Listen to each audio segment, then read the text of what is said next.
Action figures. Hello and welcome to the show. I am your host Crazy and you're watching PowetToys. Today we're here to celebrate two major events, and to do that we'll be taking a look at the two figures on either side of me. Now first we'll be celebrating the conclusion to Marvel's Civil War, and to do that we'll be taking a look at the mighty Thor from Marvel Legends Icons line. And from the same line, we'll be taking a look at the Incredible Hulk to celebrate the upcoming summer blockbuster event, World War Hulk. Now, if you have no idea what I'm talking about, or what those events are, don't worry about it. No spoilers here. This is a toy show and we'll be taking a look at just the toys. So, let's get to it. First thing you'll notice is the packaging is very different.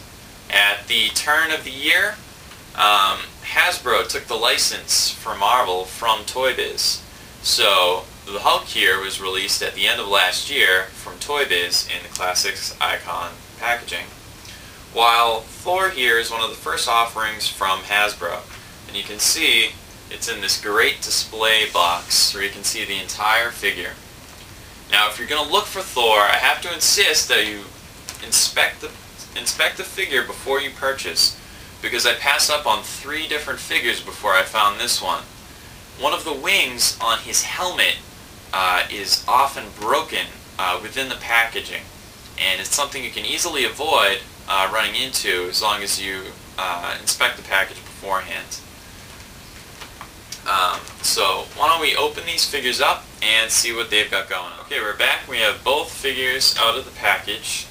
I have changed my shirt because I realized the other shirt was a little too dark and you couldn't really make out the figures in front of it, so a nice white shirt on and definitely make out the figures. Anyway, getting back to the Hulk and Thor here, you can see that the Hulk is absolutely massive.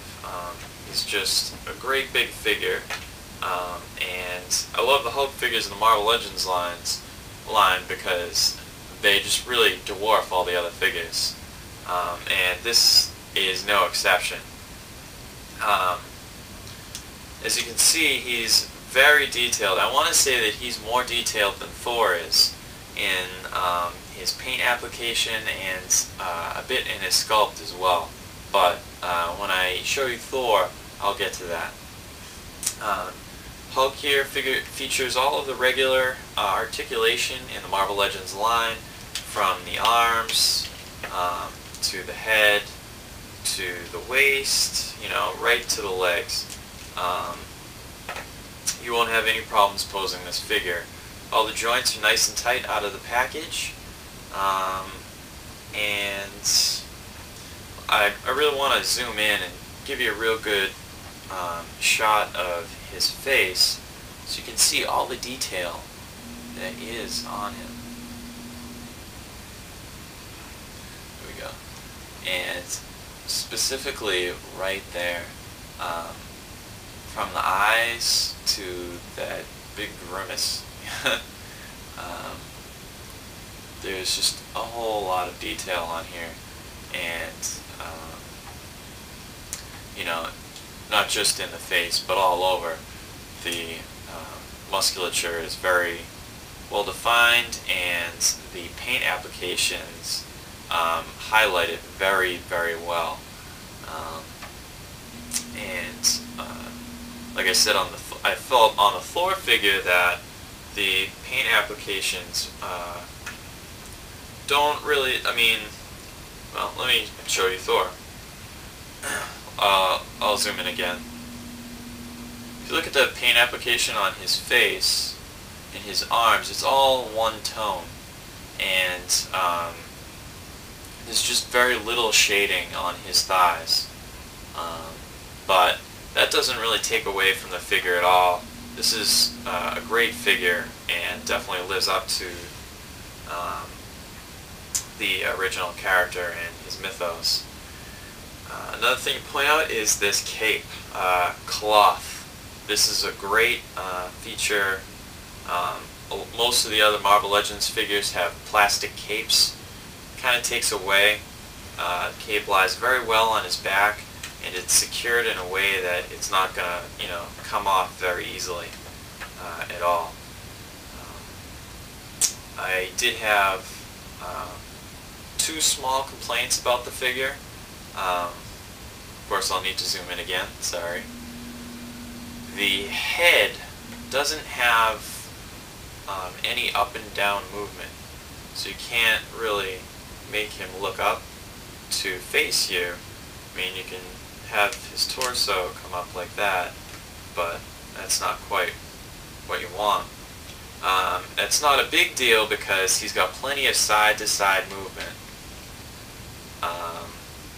with the head, so it doesn't really take that much away. The other thing that sort of surprised me was that Mjolnir, his hammer here, is supposed to have an inscription upon it. And it reads, "Whosoever holds this hammer, if he be worthy, shall possess the power of Thor." And I figured that, where this figure was so large, and the hammer would be large, I thought the inscription would make it, but it doesn't look like it did, so that's unfortunate. But like I said, great figure. Stands very well, has all the normal articulation of Marvel Legends. If I were to show you, or rather I can show you Captain America here from the Civil War show that I did, for comparison purposes, how they all stack together. I'd show you the Iron Man, but unfortunately, not too long after I did the Civil War episode, his legs became very loose and he's very difficult to stand now. I actually have him right here, and it's the feet and the legs don't really line up very well. It's very loose, but we're not here to review him. So I'm a big fan of these figures, even Iron Man, even though he can't stand very well.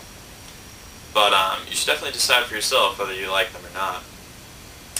If you'd like to see more Thor action, you can check out his upcoming monthly book, which should launch in June or July, featuring art by Oliver Coipel.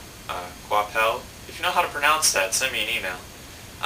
You'll recognize his art from the main book in the House of M event a couple summers ago. As for the Incredible Hulk, you can check out his monthly title, which features the Planet Hulk storyline, which should lead right into World War Hulk this summer. Looks like I'm out of time again, so thanks for dropping by, and remember to check out PowetToys for all of your news on gaming, toys, comics, movies, and a whole lot more. And until next time, open your toys, kids. Otherwise, Hulk smash puny humans.